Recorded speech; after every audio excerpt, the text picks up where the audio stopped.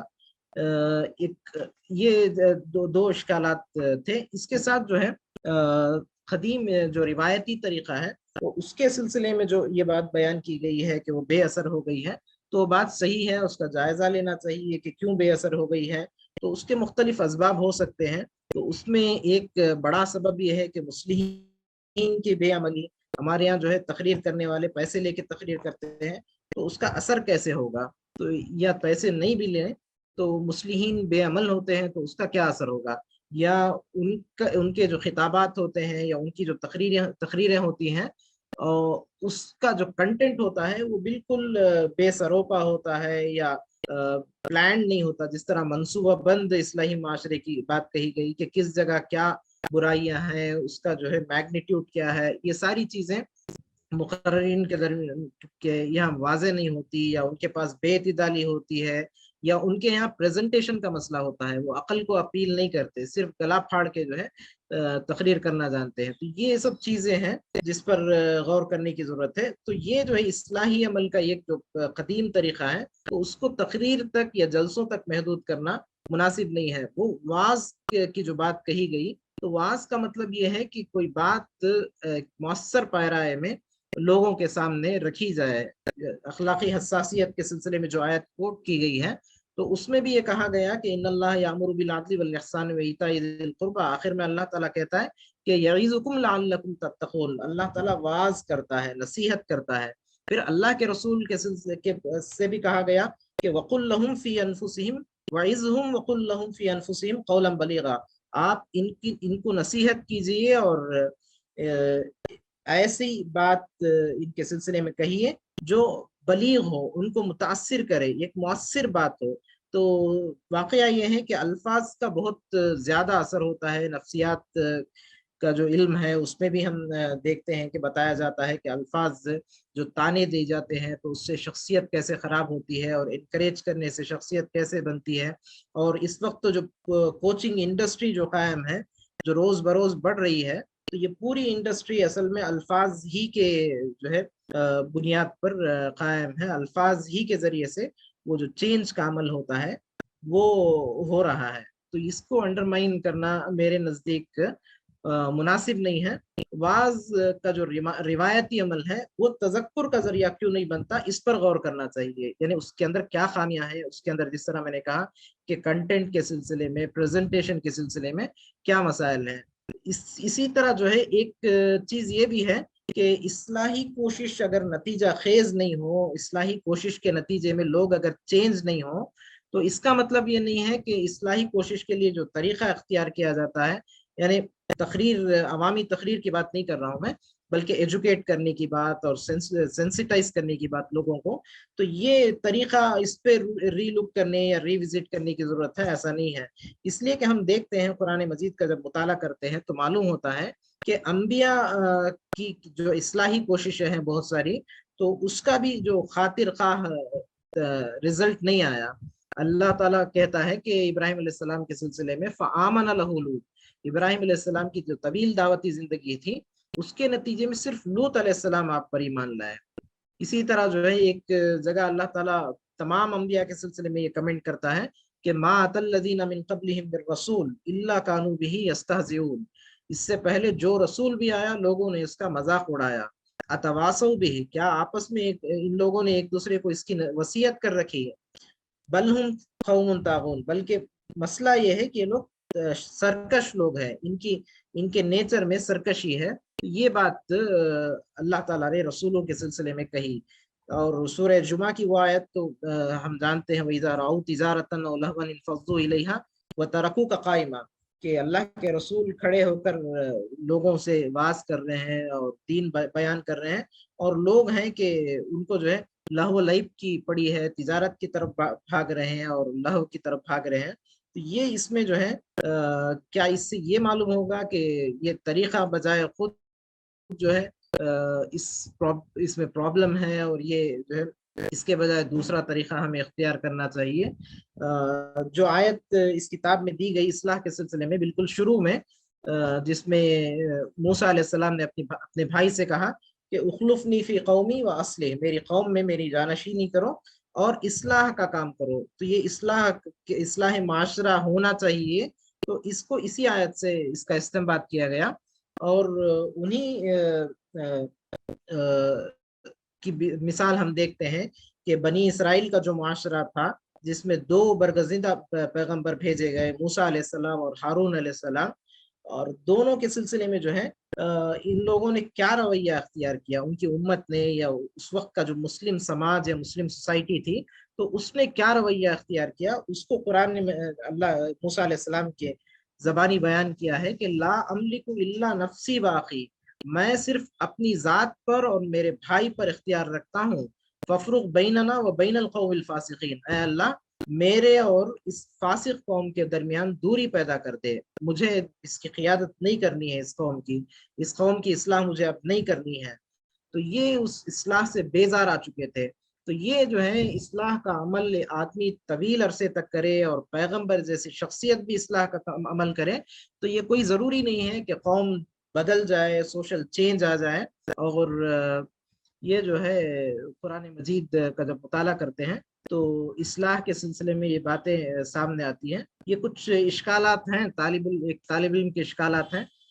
ظاہر ہے کہ آپ کا مطالعہ بہت وسیع ہے اور گہری فکر انگیز تحریریں آپ کے گہربار قلم سے نکلتی ہیں. اس سلسلے میں اس طالب علم کی رہنمائی آپ کریں گے. اسی کے ساتھ میں اپنی گفتگو ختم کرتا ہوں. آمین واخر دعوانا الحمدللہ رب العالمین. بہت بہت شکریہ محترم جناب سدید اظہر صاحب، آپ نے بھرپور طریقے سے اس کتاب پہ گفتگو کری، اپنے اشکالات بھی شیئر کیے، سوالات بھی شیئر کیے. اب اس کے بعد وقت ہے کہ محترم جناب امیر جماعت سعد اللہ حسینی صاحب سے گفتگو سنیں، لیکن قبل اس کے 1-2 منٹ ہم لینے کی گزارش کریں گے.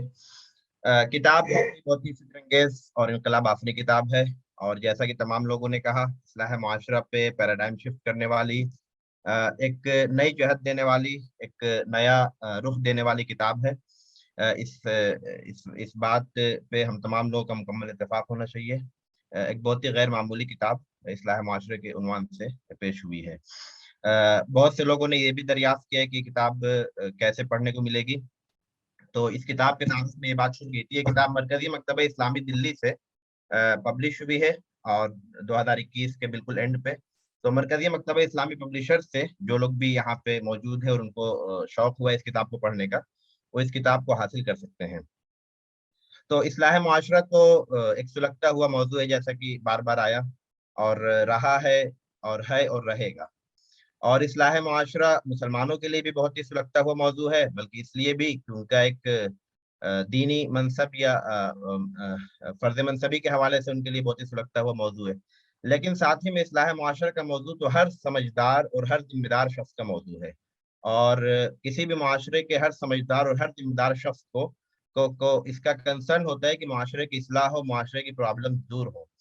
لیکن ایک طالب علمانہ سوال ہمارا بھی آخر میں قبل اس کے کہ مائک محترم امیر جماعت کی طرف موڑا جائے، کہ اس کتاب کے مقدمے کے ساتھ آخر تک اس طرح کا ایک تاثر آیا ہے امپلیسٹلی ایکسپلیسٹلی کہ اصلاح معاشرہ کا جو پورا کام ہے وہ صرف مسلمانوں کا کام ہے، اور اس حوالے سے اس کی منصوبہ بندی میں بھی اس طرح کی ایسا محسوس ہوا، وہ ایک تاثر آیا ہے کہ وہ مسلمانوں کو پلاننگ کر کے اور اس کے بعد پھر اس کی اصلاح معاشرہ اس وسیع پیمانے پر معاشرے کی اصلاح کی کوشش ہونی ہے. تو اس کی منصوبہ بندی میں بھی پھر پورا فوکس جو ہے وہ اسی حوالے سے پیش ہوا ہے. تو اگر یہ مان کے چلیں کہ اصلاح معاشرہ ایک ایسا موضوع ہے جو ہر کسی کے کنسرن کا موضوع ہے، معاشرے کے سمجھدار، ذمہ دار، معقول، عقل مند شخص کے، تو پھر اس کی منصوبہ بندی میں اس ڈائمینشن کو یا اس پہلو کو کس طریقے سے اپنی منصوبہ بندی میں اس کی جھلک آئے گی، اس کا عکس آئے گا، اس حوالے سے بھی تھوڑا سا رہنمائی ملے گی تو مفید ہوگی. تو اب اس کے ساتھ ہم بہت ہی ادب و احترام کے ساتھ محترم جناب سید سعد اللہ حسینی صاحب سے درخواست کریں گے کہ وہ آپ اپنے صدارتی کلمات سے ہم تمام لوگوں کو روشناس کریں۔ بسم اللہ الرحمن الرحیم، نحمدہ و نصلی علی رسولہ الکریم۔ اس سیو کے ذمہ داران اور آج کے اس مذاکرے کے محترم شرکا جناب مبشر فاروقی صاحب، مولانا ڈاکٹر طارق ایوبی ندوی صاحب، محترمہ خان مبشرہ فردوس صاحبہ اور سدید اظہر صاحب اور ذوالقرنین صاحب اور محترم سامعین بھائیوں اور بہنوں، میرے لیے بڑی خوشی کا موقع ہے کہ آپ حضرات نے بڑی دلچسپی کے ساتھ کتاب کا مطالعہ فرمایا اور کتاب کے اس ریویو سیشن میں شرکت کی زحمت گوارا فرمائی، اور میں خاص طور پر چاروں ریویورز کا، مبصرین کا بے انتہا شکر گزار ہوں کہ انہوں نے اپنی بہت ہی قیمتی آراء سے نوازا۔ آپ کے تبصروں سے، آپ کی آراء سے بے انتہا حوصلہ افزائی ہوئی، میں اس کے لیے ممنون و مشکور ہوں۔ اللہ تعالیٰ سے دعا کرتا ہوں کہ اللہ تعالیٰ آپ کو اس کا اجر عطا فرمائے۔ آپ بہت سے دوستوں نے بعض کمزوریوں کی طرف بھی اشارہ کیا ہے۔ ظاہر ہے کہ کوئی انسانی کام بھی مکمل نہیں ہو سکتا۔ اس کتاب کا مقصد ہی یہ ہے کہ اصلاح معاشرہ کے طریقوں پر کچھ روایات سے ہٹ کر آؤٹ آف باکس سوچا جائے، غور کیا جائے۔ تو یہ بحث جنریٹ کرنے میں اگر یہ کتاب کامیاب ہو جائے تو اس کا مقصد انشاءاللہ حاصل ہوگا۔ تو آپ حضرات کے مشورے اور تبصرے اور مزید اس میں اضافے، ان سب کا میں بہت ہی خوشدلی کے ساتھ استقبال کرتا ہوں۔ کچھ باتوں پر میں انشاءاللہ اپنے خیالات آپ کے سامنے رکھوں گا۔ ظاہر ہے کہ ساری باتوں کا احاطہ ممکن نہیں ہے، تو تمام ہی مبصرین کی باتوں کو میں نے نوٹ کیا ہے اور ان سب باتوں کو ملحوظ رکھنے کی آئندہ ایڈیشنز میں کوشش کی جائے گی۔ اتفاق کی بات یہ ہے کہ کتاب کی اشاعت کے محض 1-1.5 مہینے کے اندر اس کا ایڈیشن ختم ہو گیا ہے۔ ابھی بھی شاید وہ اگلے ایڈیشن پرنٹ کے مرحلے میں ہے، آج کل میں اگلا ایڈیشن انشاءاللہ آ جائے گا۔ تو عوام کی طرف سے بھی بڑی پذیرائی ملی ہے، تو انشاءاللہ اگلے ایڈیشن میں اور مشوروں کو سامنے رکھتے ہوئے اس کو مزید بہتر بنانے کی کوشش کی جائے گی۔ تو کتاب کا جو اصل پریمائس ہے، جو اصل مبحث ہے، وہ معاشرے تک محدود ہے۔ یہ اصلاح کا کوئی مکمل پروگرام تجویز کرنا اس کا مقصود نہیں ہے۔ یہ بات واضح ہے کہ ظاہر ہے کہ صرف معاشرے کی اصلاح مقصود نہیں ہے، اصل اصلاح تو فرد کی مقصود ہے، اور فرد کے ساتھ ساتھ ہم لوگ، تحریک کے لوگ، جو محسوس کرتے ہیں کہ ریاست کی اصلاح بھی مقصود ہے، عالمی اداروں کی اصلاح بھی مقصود ہے۔ تو اصلاح کے یہ سارے لیولز ہیں، لیکن کتاب کا موضوع وہ معاشرے کی اصلاح ہے۔ اصلاح کے اس ہماگیر پروگرام کا ایک حصہ، ایک پارٹ جس کا تعلق معاشرے سے ہے، سماج سے ہے، اس کو کتاب کا موضوع بنایا گیا ہے۔ تو یہ اصلاح کا کوئی مکمل پروگرام اس میں تجویز نہیں کیا گیا ہے، تحریک اسلامی کا مکمل لاہ عمل تجویز نہیں کیا گیا ہے، یا ہماری اصلاحی کوششوں کا مکمل پیراڈائم کیا ہونا چاہیے، یہ اس کتاب کا مبحث نہیں ہے، بلکہ اصلاح کا وہ حصہ جس کا تعلق سماج سے ہے، معاشرے سے ہے، اسی کو یہاں زیر بحث لایا گیا ہے۔ تو یہ موضوع پیش نظر رہے تو شاید بہت سی الجھنیں وہ خود بخود ختم ہو جائیں گی۔ مبشر فاروقی صاحب نے، میں ان کا شکر گزار ہوں کہ بہت مختصر وقت میں انہوں نے کتاب کا خلاصہ بیان کیا ہے۔ اخلاقی حساسیت کے سلسلے میں میرا خیال یہ نہیں ہے کہ ہر معاملے میں اخلاقی حساسیت زوال پذیر ہے۔ کتاب میں یہ بات لکھی گئی ہے تفصیل سے کہ بعض معاملات میں مسلم معاشرے کی اخلاقی حساسیت آج بھی قابل فخر ہے، اس پر ہم کو خوشی ہوتی ہے، فخر محسوس ہوتا ہے۔ بلکہ ایک آدھ مضمون میں کسی جگہ میں نے یہ بات بھی لکھی تھی کہ خود ملامتی ہر معاملے میں، یہ میں اسے عیب سمجھتا ہوں۔ بہت سے پہلو مسلم معاشرے کے آج ایسے ہیں جو بہت ہی قابل فخر ہیں، یعنی اسلام کے آئیڈیلز کے ساتھ ساتھ معاشرے کی جو صورتحال ہے اس کے بھی کچھ پہلو قابل فخر ہے۔ تو یہاں جو اصل بحث کی گئی ہے وہ یہ کہا گیا ہے کہ بعض معاملات ایسے ہیں جس میں حساسیت زوال پذیر ہے، تو اس میں ہم کو حساسیت کو ایڈریس کرنے کی ضرورت ہے۔ جن معاملات میں حساسیت موجود ہے اس کی بھی مثالیں دی گئی ہیں، جو 2 اسٹڈیز نقل کی گئی ہیں، ایک اسٹڈی حسن عسکری کی اور دوسری اسٹڈی جمیل صدیقی کی۔ حسن عسکری کی جو اسٹڈی ہے اس میں وہ پہلو نمایاں کیے گئے ہیں جس میں اخلاقی حساسیت نہیں ہے مسلم معاشرے میں، لیکن ڈاکٹر جمیل صاحب کی جو اسٹڈی ہے اس میں وہ پہلو نمایاں کیے گئے ہیں جس میں حساسیت پائی جاتی ہے۔ تو اس لیے یہ کہنا صحیح نہیں ہوگا کہ حساسیت مکمل طور پر زوال پذیر ہے، کچھ معاملات میں زوال پذیر ہے، اور خاص طور پر اس میں یہ جو نقطہ میں نے بیان کیا ہے اس پر میں توجہ چاہوں گا کہ زندگی کے بعض شعبے، خاص طور پر جنسی اخلاقیات اور مالیاتی اخلاق کے بعض پہلو، ان معاملات میں مسلم معاشرہ آج بھی بے انتہا حساس ہے، اور یہ ہمارے لیے خوشی کی بات ہے۔ لیکن بعض اور معاملات، خاص طور پر معاملات کا جو پہلو ہے، فائنینشیل ٹرانزیکشنز کا پہلو ہے، صفائی ستھرائی کا پہلو ہے، تجارت کا پہلو ہے، وغیرہ وغیرہ، اس طرح کے معاملات میں حساسیت کا فقدان ہے، وہ حساسیت پیدا کرنے کی، اسے پروموٹ کرنے کی ضرورت ہے۔ محترمہ مبشرہ فردوس صاحبہ کا میں شکر گزار ہوں کہ انہوں نے ریویو بھی کیا اور بعض بڑی دلچسپ مثالوں کا اضافہ بھی کیا۔ خواتین کے اینگل سے، خواتین کے زاویہ نظر سے انہوں نے بعض اہم باتوں کی طرف متوجہ بھی کیا۔ یقیناً جن مثالوں کو انہوں نے بیان کیا ہے اس کا اضافہ بھی ہو جائے تو شاید اور یہ بحث انرچ ہو جائے۔ ان کی اس بات سے بھی میں اتفاق کرتا ہوں کہ خواتین کے پہلو سے شاید کئی جگہ تشنگی ہے۔ مین ایڈریسز شاید مصلحین، مسلم جماعتیں، علماء اکرام وغیرہ، ان کو ذہن میں رکھتے ہوئے یہ مباحث چھیڑے گئے ہیں، تو شاید اس لیے وہ پہلو تھوڑا سا دب گیا ہے، تو آپ کی باتیں انشاءاللہ نوٹ کی گئی ہیں۔ محترم مولانا طارق ایوبی صاحب، ان کا میں بے انتہا شکر گزار ہوں، جس طرح انہوں نے ہمت افزائی فرمائی ہے اور جو کلمات خیر ارشاد فرمائے ہیں اس کتاب کے بارے میں، اس سے بڑی حوصلہ افزائی ہوئی ہے۔ انہوں نے بھی بہت ٹھوس تجاویز سامنے لائی ہیں، انشاءاللہ ان تجاویز پر بھی غور ہوگا۔ ان میں سے بہت سی تجاویز کا تعلق عملی کاموں سے ہے، تو ان پر ہم سب کو مل کر غور کرنا ہے، جماعت بھی غور کرے، دیگر علماء، مسلم تنظیمیں، ان سب کے درمیان اس کو زیر بحث لایا جائے۔ مولانا نے ایک بڑا اہم سوال یہ اٹھایا کہ اب اس چیز کو آگے کیسے بڑھایا جائے، کیسے پریکٹیکلی ان چیزوں کو امپلیمنٹ کیا جائے۔ یقیناً یہ سوال بڑا اہم ہے اور ہم سب کو اس پر غور کرنا چاہیے، سوچنا چاہیے۔ کوشش یہی رہی ہے کہ اس کتاب کے ذریعے بحث شروع ہو، گفتگو شروع ہوگی، بحث آگے بڑھے گی، تو پھر انشاءاللہ مل بیٹھ کر اس کو نافذ کرنے کے، پریکٹیکلی امپلیمنٹ کرنے کے طریقے بھی سوچے جائیں گے۔ تو میری درخواست یہی ہوگی کہ اس بحث کو آگے بڑھایا جائے اور مختلف حلقوں میں، ان سب حلقوں میں جو اصلاح معاشرہ کی کوششوں میں لگے ہوئے ہیں، یہ بحثیں شروع کی جائیں۔ جناب سدید اظہر صاحب نے 2-3 باتیں سوالات کی صورت میں، اشکالات کی صورت میں پیش کی ہیں۔ پہلی بات، اس پر میں تھوڑا زور دے کر کہنا چاہتا ہوں وضاحت کے ساتھ، کہ اس کتاب کا مقصود ہرگز یہ نہیں ہے کہ وعظ اور تقریر اس کی اہمیت ختم ہو گئی ہے، اب یہ ختم ہو جانا چاہیے، کہا بھی نہیں گیا ہے کہیں بھی۔ اگر کتاب کو تھوڑا سا آپ تفصیل سے پڑھیں تو آپ پر واضح ہوگی بات یہ کہ اس میں تقریر کی، وعظ کی اور کمیونیکیشن کی نفی نہیں کی گئی ہے، نفی کی بھی نہیں جا سکتی۔ اصلاح کا عمل جو ہے وہ، اس میں کمیونیکیشن کا ایک اہم رول ہے۔ سماج سے آپ کیسے انگیج ہوں گے، بات کیسے کریں گے، کمیونیکیشن کے ذریعے ہی بات کریں گے۔ کمیونیکیشن چاہے تقریر کی صورت میں ہو، وعظ کی صورت میں ہو، میڈیا کمیونیکیشن کی صورت میں ہو، سوشل میڈیا کے ذریعے، جو طریقہ بھی ہو، کتاب کے ذریعے ہو، کمیونیکیشن ہی سماج سے انگیج ہونے کا، سماج سے بات کرنے کا ذریعہ ہے۔ معلومات میں اضافہ، سماج کے جہل کو دور کرنا، یہ بھی کمیونیکیشن سے ہی ممکن ہے، اور سماج کو نئے امور کی طرف متوجہ کرنا، یہ بھی کمیونیکیشن ہی کے ذریعے ممکن ہے۔ تو تقریر، وعظ، میڈیا، سوشل میڈیا، اس کی اہمیت کبھی بھی ختم نہیں ہوگی، یہ ہمیشہ رہے گی۔ یہاں جو بحث کی گئی ہے وہ یہ کہ اصلاح کے عمل کو صرف اسی تک محدود کر دینا یہ صحیح نہیں ہے۔ اصلاح کے لیے اور بھی بہت سے طریقے سوچنے پڑتے ہیں۔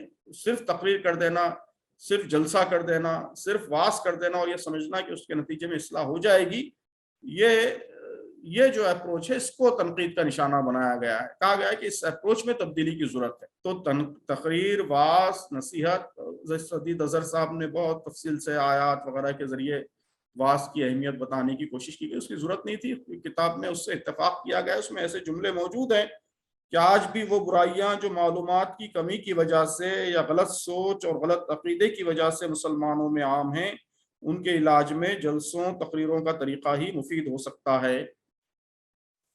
اس میں اصلاح کی زبان کیا ہونی چاہیے، لینگویج کیا ہونی چاہیے، تقریروں کی لینگویج کیا ہونی چاہیے، یہ سب موضوعات اس میں چھیڑے گئے ہیں۔ تو تقریر کی ضرورت سے انکار نہیں ہے، بلکہ صرف اسی کو ہر مسئلے کا حل سمجھنا اور تمام خرابیوں کا علاج ایک ہی اس کی دوا سمجھ لینا کہ تقریر کرو، جلسہ کرو اور اس کے نتیجے میں اصلاح ہو جائے گی، یہ رویہ صحیح نہیں ہے۔ یہ اصل کتاب کی بحث ہے۔ دوسری بات فرد معاشرے کی بات ہے۔ میں نے واضح کر دیا کہ کتاب کا موضوع ہی معاشرہ ہے۔ اس کا مطلب ہرگز یہ نہیں ہے کہ افراد کی اصلاح کی کوشش نہیں ہوگی، ظاہر ہے کہ وہ کوشش ہونی چاہیے، بہت ہی بنیادی کوشش ہے، اہم کوشش ہے، اصل کوشش ہے۔ آپ نے بہت صحیح کہا کہ ہر فرد اللہ کے سامنے انفرادی حیثیت میں جواب دہ ہے، تو اس لحاظ سے افراد کی اصلاح، افراد کا تزکیہ یا کسی بھی اصلاحی تحریک کا بہت ہی بنیادی موضوع رہے گا ہمیشہ۔ تو وہ ایک دوسری بحث ہے، اس پر ہم نے اور اپنے الگ مضامین میں گفتگو بھی کی ہے کہ افراد کی اصلاح کیسی ہونی چاہیے۔ اس کتاب کا موضوع محدود موضوع ہے، معاشرے کی اصلاح کا موضوع ہے، سماج کی اصلاح کا موضوع ہے، اس لیے وہ افراد کی اصلاح کی بحثیں یہاں نہیں چھیڑی گئیں۔ اب یہ بات کہ ٹاپ ڈاؤن اپروچ یا منصوبند طریقے سے کچھ لوگ اصلاح کی کوششیں کریں نہ کریں، تو آپ جس طرح فرد پر بہت زیادہ فوکس کر رہے ہیں اور اصلاح کے عمل کو صرف فرد تک محدود کر دینا چاہتے ہیں، اس کو بھی ہم صحیح نہیں سمجھتے۔ فرد کی اصلاح کی اہمیت ہے، لیکن اس کے ساتھ ساتھ اجتماعی اصلاح کا بھی اپنا ایک مقام ہے۔